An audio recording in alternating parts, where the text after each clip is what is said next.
भगवान विष्णु के 7वें अवतार मर्यादा पुरुषोत्तम श्री राम का जन्म दिवस चैत्र शुक्ल पक्ष नवमी।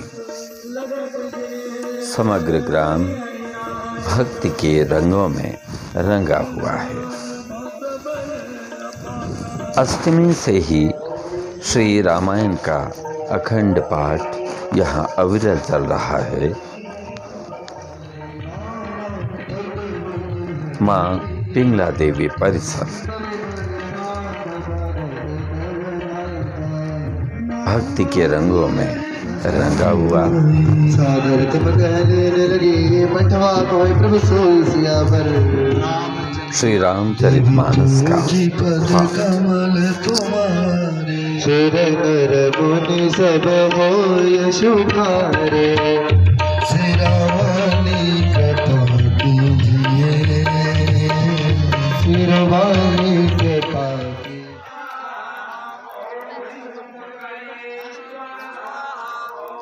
हवन प्रारंभ हो चुका है।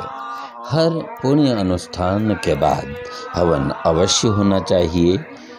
हवन के पीछे धार्मिक और वैज्ञानिक दृष्टिकोण शामिल हैं। अग्नि को समर्पण। इदं अग्नये इदं नमः।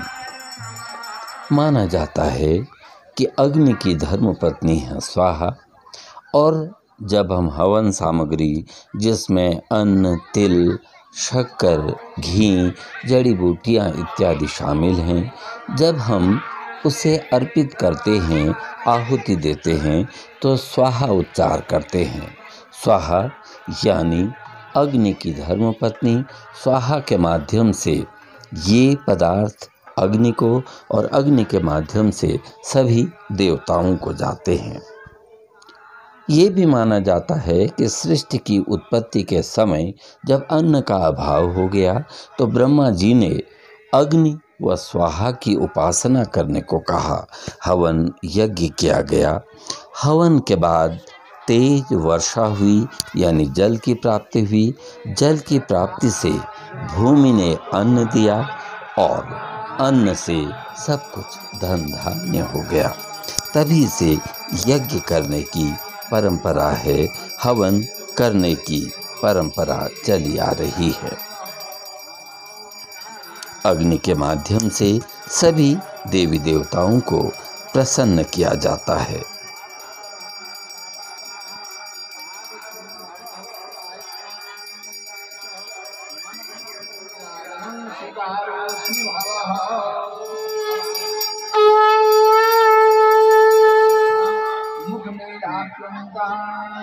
ओम चक्षुमे आप्यन्तां सारसानं भुजगेन्द्रः सदा वसन्तं विद्यारण्ये भवं भवानी सहितं नमामि। जोगेश्वर श्री महाकाल बुजुर्गों में हुआ था हमारे, और आज से ये 15-20 साल से चलती हुई आ रही है, और आगे भी हम लोग इसको निरंतर करते ही रहेंगे। ये हमारे जो बुजुर्ग लोग हैं उन सबका हमको आशीर्वाद मिलेगा।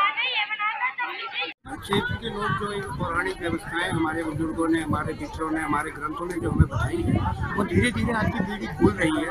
हमने एक प्रयास किया है कि उस पीढ़ी को उस जमाने की चीज़ों के बारे में बताया जाए, और इसी संदर्भ में हमने ये इस बार कलश यात्रा की है। और संभवतः पिंगला देवी मैया हमारी कुल देवी है पूरे क्षेत्र की, चाहे वो मंगोली हो, कृपाताल, जगुड़ा हो, बजूल हो, ये पूरे क्षेत्र की कुल देवी थी। आज तो जगह जगह माता के नाम के मंदिर बन गए थे।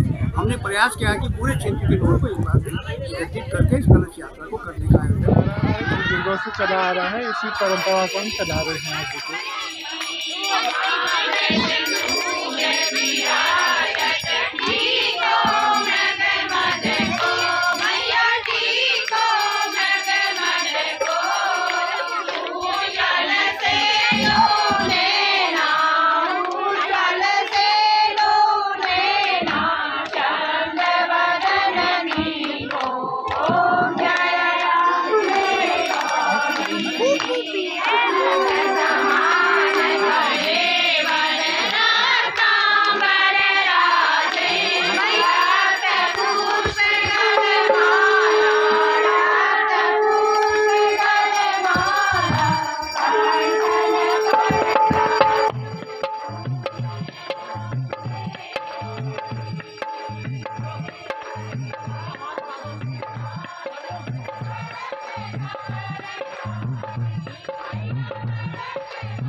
माँ दुर्गा की कृपा पाने के लिए कन्या पूजन।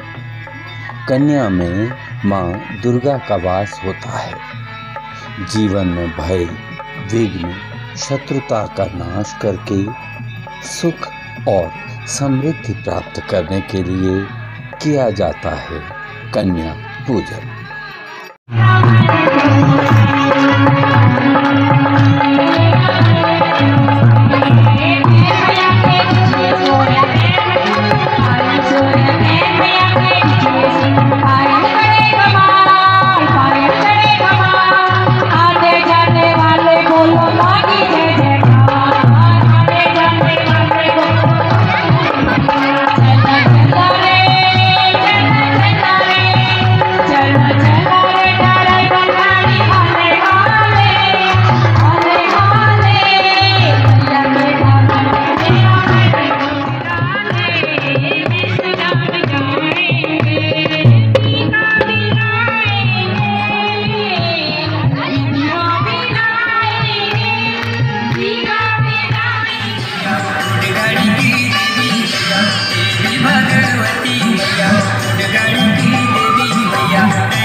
और फिर प्रारंभ हुआ भजन, कीर्तन, नृत्य, गीत संगीत का अविरल कार्यक्रम। कुमाऊनी हिंदी गीतों की धुनों पर बने हुए भजनों को बहनें गाती रही, नाचती रही और देर तक ये वातावरण यूं ही बना रहा।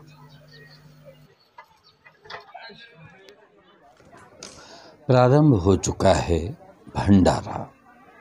हमारे यहाँ मान्यता है कि व्यक्ति जीवन काल में जो भी दान करता है परलोक में उसे वही प्राप्त होता है। और फिर अन्न का दान तो सबसे बड़ा दान माना गया है। पद्म पुराण में एक कथा है, ब्रह्मा जी और विदर्भ के राजा श्वेत का संवाद है। राजा श्वेत जब तपस्या करके स्वर्ग पहुँचे तो वहाँ उन्हें अन्न नहीं मिला। ब्रह्मा जी ने बताया कि तुमने अपने जीवन काल में अन्न तो दान किया ही नहीं, फिर यहाँ भला तुम्हें अन्न कैसे मिलेगा। इस प्रकार के शिक्षा देते हैं हमारे धर्म ग्रंथ, हमारी कहानियाँ। एक रोचक कथा और है। एक बार परीक्षा लेने की दृष्टि से भगवान शिव किसी स्त्री के पास गए। वो उपले बना रही थी। भोजन मांगा तो उपले प्रस्तुत करने लगी। कहा जाता है कि जब वो स्वर्ग में पहुंची तो सबसे पहले उसे उपले ही दिए गए। अन्नदान कीजिए और अन्न की प्राप्ति होगी। और विसर्जन के साथ ही संपन्न हुआ द्विदिवसीय नवरात्र महोत्सव खुलवा था।